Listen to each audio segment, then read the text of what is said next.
good wins in Cape Town and also a good result for them in Dubai. So look to New Zealand to strike back.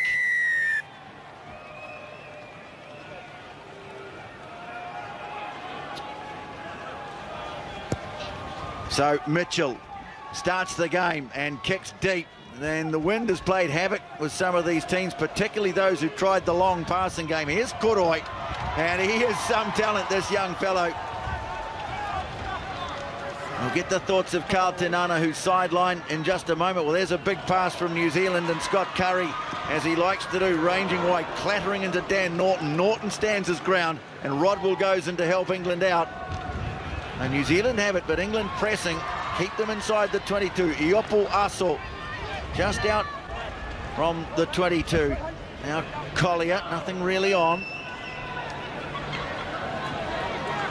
Stowers offloading it. England pressing up nicely here. Koroi, look at the confidence he's got. And a shimmy and a step, and away he goes. He's got support for...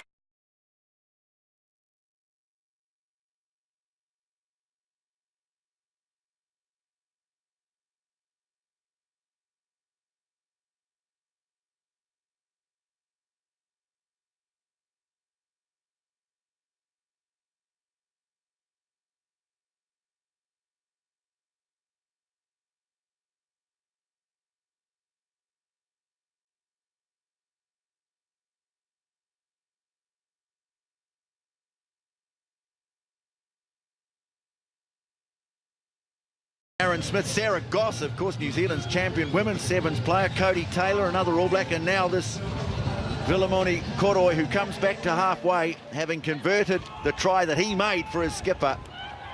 And Mitchell might be wondering, where'd he go?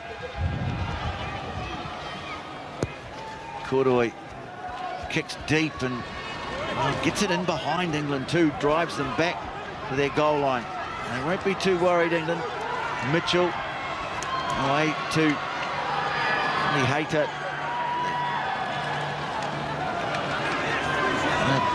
Now it's McConaughey out of the 22 and not rolling away the tackler there, so England will get a penalty. It's an interesting selection. England pretty much going with their stock standard starting seven. Simon Amor showing a bit of faith here. Now Bibby, Dan Bibby always makes something happen. Nice shape in their attack here too as they get it away to Norton. Goes backwards. New Zealand trying to press up inside the 22. Moved on by Burgess, and now here is McConaughey. Back to Burgess, the return pass.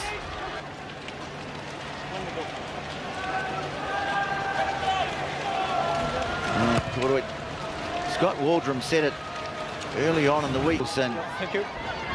Opens something out. Nice cutout pass from Sherwin Stowers, and a bit of space now for Scott Curry, the captain. He'll look to offload it and foul. He does to Collier. Rodwell comes back though. What a worker he is for England. Able to play it again, and Rodwell looking to disrupt. And well, could have got him for a couple of things. Mitchell came in the side there as well. Curry takes the tap, but not from the mark. No.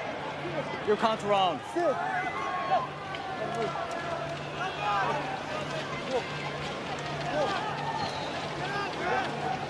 So still just the one try made by the man. Well, I think he's leaving it for someone else here, Koroi. Moves away to the right. Mickelson over the ball. And here is Koroi. Big dummy, and then a lovely floated pass. Oh, Regan Weir in. This kid looks special. Koroi, brilliant pass. Easy for Regan Weir. Good to see Regan Weir back in the New Zealand shirt. This is where it all started earlier on, with Curry taking it in the inside ball there to Collier. And just look at the way that they get back on defence. Brilliant from the English team, but then Koroi, some magic. Thought about one way, then the opposite. And that is pretty to watch, Carl Tinana. Here plays the motion from New Zealand. Dylan Collier with the run to draw in two defenders. And then the nice ball cutting out Sherwin Stowers. 20 metres on the chest of Regan Weir from Vilimoni Koroi. Good to see Regan back in the number 10 jersey scoring tries for New Zealand. But passes like that, not easy on a day like today. The wind is blustery. We've seen plenty of those sorts of passes either hit the ground, sail over the touchline. That one was right on the money. So New Zealand lead 12-0. And again, looking to get the kick in behind England. Well, that's a good result. Goes into touch. There will be time for the line out, will there? Yes. Okay. No. There won't. So half-time, and New Zealand have scored 2 tries, both of them sparked by young Vilimoni Koroi, the 18-year-old. They lead England by 12-0.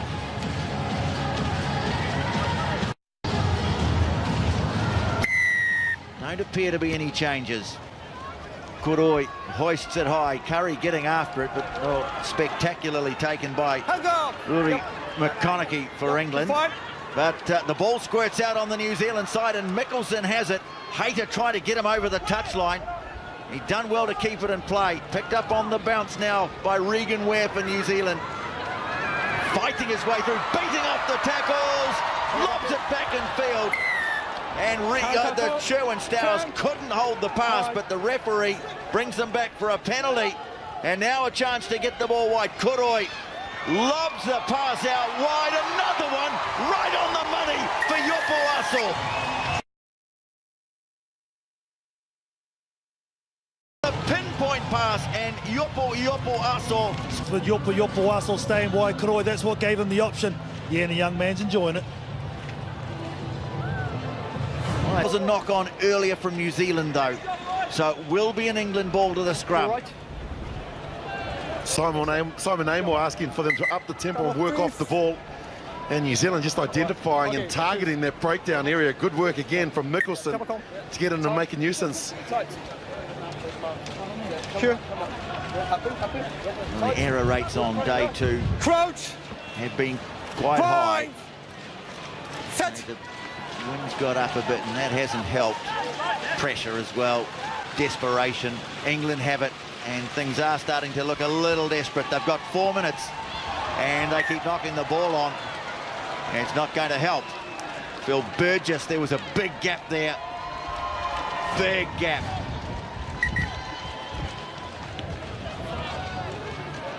Well, if Mitchell didn't knock it on, Burgess certainly did. He wasn't really expecting it, Phil Burgess, to be fair to him. And Tony Ingshu is on, playing his first tournament. The young man now playing out of the Tasman province in New Zealand, a product of Botany Downs Secondary School in Auckland. He goes into the hooker's role. Good opportunity for him to make a mark with 4 minutes still to play. Set.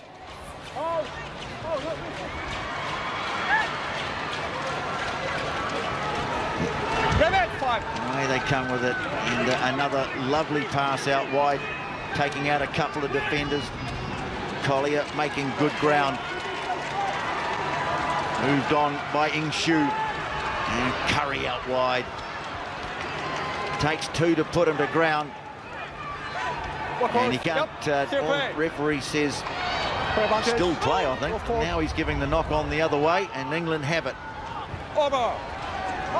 No, can they spark something now? England starting to run out of time. Davis put on the ground on halfway. And, well, good work over the ball from New Zealand. Mickelson was in there. So too was Regan Ware, and they get the penalty. Well, this is all about taking time off the clock, Tony, for this New Zealand team. 3-score game at the moment. They take to the set piece, eke out more time off the clock, reset there, and if they can score one more try, I think it's done and dusted.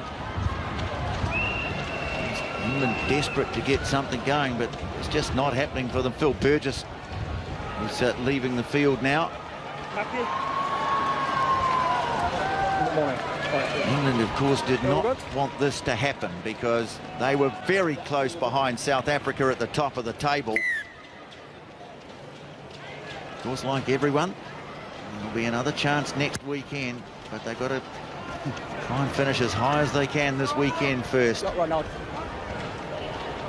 Ethan Waddleton, who's come on for England. There's Vilimoni Koroi, who's certainly the find of this tournament for New Zealand.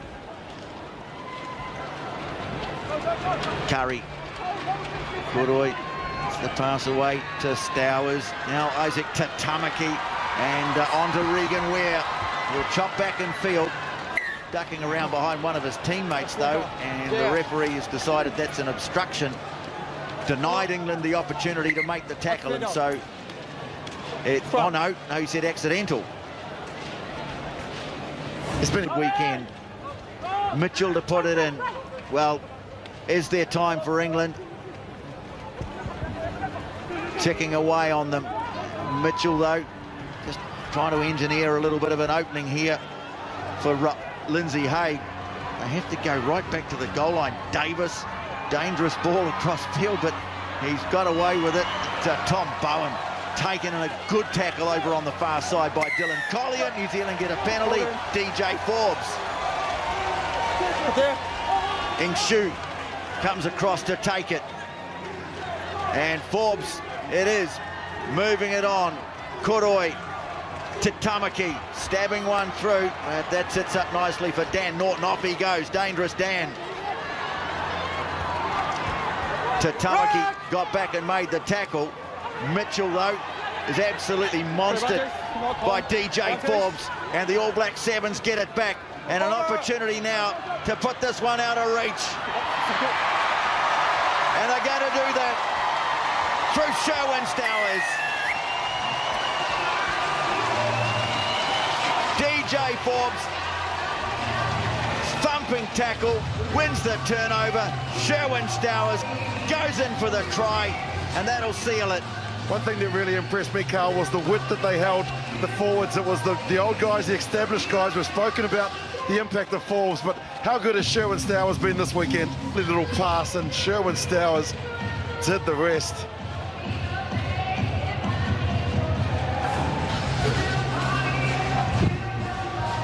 Nice little double pump on the pass too from Koroi to complete a very good game from him. Tatamaki with the kick from wide out. Little icing on the cake, so New Zealand will go through to the final in the playoff for fifth. A comprehensive win in the end over England by 24 points to 0.